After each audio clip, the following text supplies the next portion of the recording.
Mon nom est Xia. Je vis à l'écart de la ville, dans la maison d'Hernando. C'est un orphelinat, mais aussi l'endroit où j'ai grandi.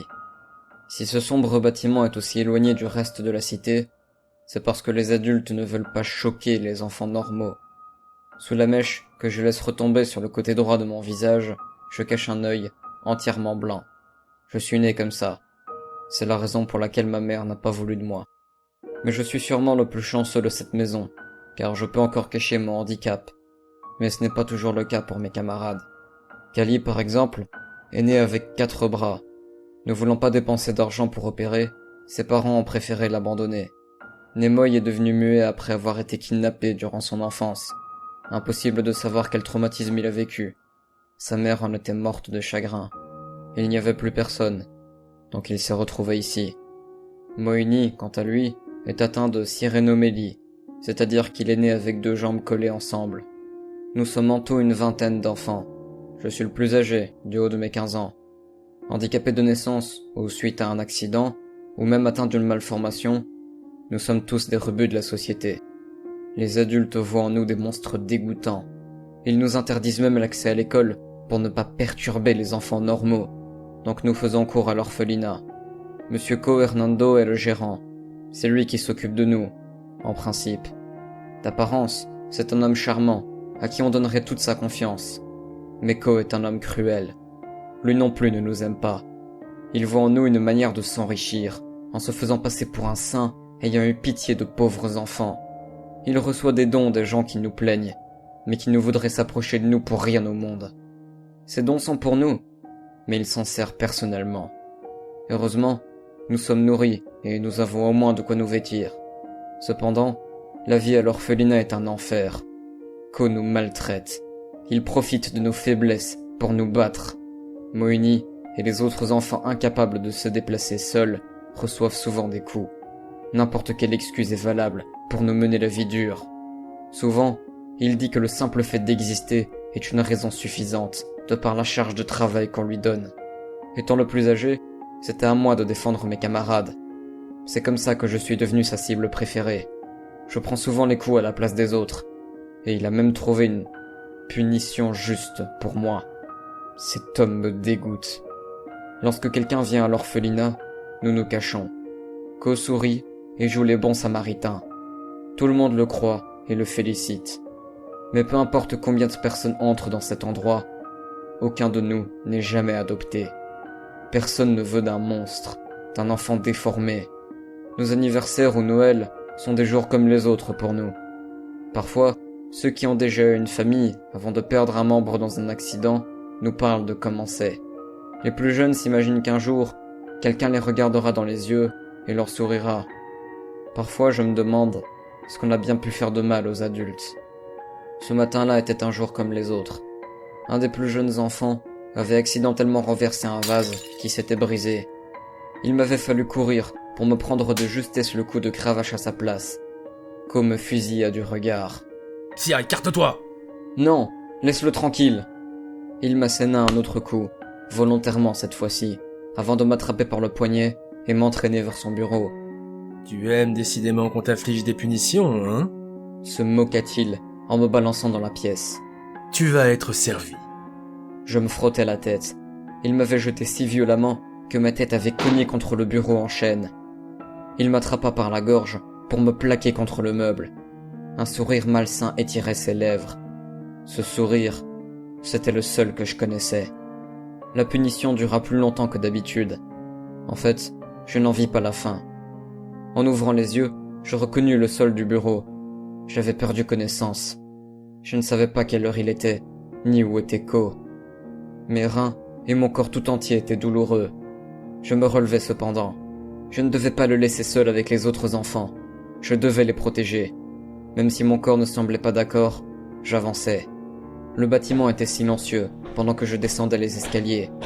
Je me dirigeais doucement vers le dortoir. Les enfants étaient là, entassés dans un coin. Xia.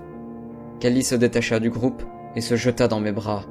Comme les autres, il était en pleurs et avait quelques bleus. Kon est venu nous battre, mais il nous a dit qu'il n'avait pas fini ta punition. Il va encore te faire du mal. Soupirant, je m'agenouillai pour le consoler. Les autres vinrent tous se blottir autour de moi. Nous ne pouvions pas continuer à vivre comme ça. Il allait finir par tous nous tuer. Je vais vous préparer un chocolat. Je me levai. C'était le seul réconfort que j'avais pour eux, la seule chose que je pouvais faire. En me dirigeant vers la cuisine, je pus entendre la porte d'entrée. Ko était de retour. Je me précipitai dans la pièce pour allumer les plaques et faire chauffer le lait, espérant que, s'il me voyait en train de cuisiner, il me laisserait tranquille. J'entendais ses pas dans le couloir. Je retenais mon souffle. Il venait d'arriver à la porte. Je ne devais pas me retourner. Il y eut un instant de silence, avant que je puisse l'entendre se rapprocher. Il m'attrapa alors par la taille. « Je vois que tu vas mieux, Xia. J'ai trouvé quelqu'un d'intéressé pour toi. »« Pour moi ? » ?»« Oui. Pourquoi serais-je le seul à profiter ?» Je grimaçai. Moi ? Et après, les autres ? Je devais les protéger. Sans réfléchir, je saisis la queue de la casserole pour en lancer le contenu bouillant sur son visage. Il poussa un cri de rage et de douleur en me lâchant. Je m'écartai aussitôt de lui, me saisissant d'un couteau. Lorsqu'il releva la tête, il était visiblement furieux, déjà marqué d'une forte brûlure. « Espèce de petit con! Que crois-tu qu'il se passera si je meurs? Vous n'avez que moi! Bande de petites erreurs de la nature! Que moi !» Il se jeta sur moi pour essayer de m'arracher le couteau des mains, mais je pus l'éviter, lui plantant la lame dans le bras pour la retirer aussitôt. Je devais protéger les plus jeunes. Saisissant mon arme de fortune, je coupai d'un coup sec la mèche qui cachait mon œil blanc. « Je ne veux plus me cacher », murmurai-je. Pour la première fois de sa vie, Ko n'avait plus le contrôle sur la situation. Il n'avait plus le contrôle sur moi. De rage, il tenta à nouveau de me débarrasser du couteau, mais d'un geste vif, je lui plantai profondément dans la carotide cette fois. Il s'écroula à mes pieds en se vidant de son sang. Étrangement, je n'étais pas choqué. Je me sentais presque bien, jusqu'à ce que je relève la tête, apercevant mes camarades. Est-ce que je venais de tous les condamner ? Après un instant, Kali murmura quelque chose aux autres et ils s'engouffrèrent alors dans la pièce. L'un des enfants prit ma main en souriant, tandis que les autres nettoyaient le sang et emportaient le corps. « Tu dois te laver, Xia, » me dit l'enfant. Mais la cloche de l'entrée sonna. L'homme, pour moi, que Ko avait appelé. Kali m'offrit un sourire complice et se dirigea vers la porte, tandis que l'autre m'emmenait à la salle de bain. J'ai pu tout entendre de là où j'étais. Kali fut poli, saluant l'étranger, et lui proposa de l'emmener voir Ko. Sauf que Ko n'était plus là. Alors je me demandais ce qu'il allait faire. Je pus entendre le cri de surprise de l'homme. Les enfants l'avaient réellement emmené voir Ko, le cadavre de notre gérant. Puis soudain, plus aucun bruit. La porte d'entrée ne fut pas ouverte à nouveau.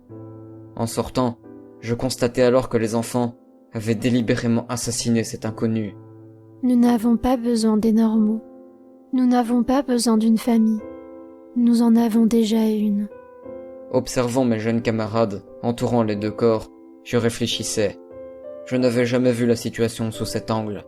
Nous formions une famille. Je me baissai pour récupérer le couteau encore planté dans la gorge de Ko, puis je rendis son sourire à Kali. « Tu as raison. Nous sommes une famille, et les normaux nous sont inutiles. » Il me sauta dans les bras, les autres enfants faisant de même, et ensemble, nous dissimulions les deux corps.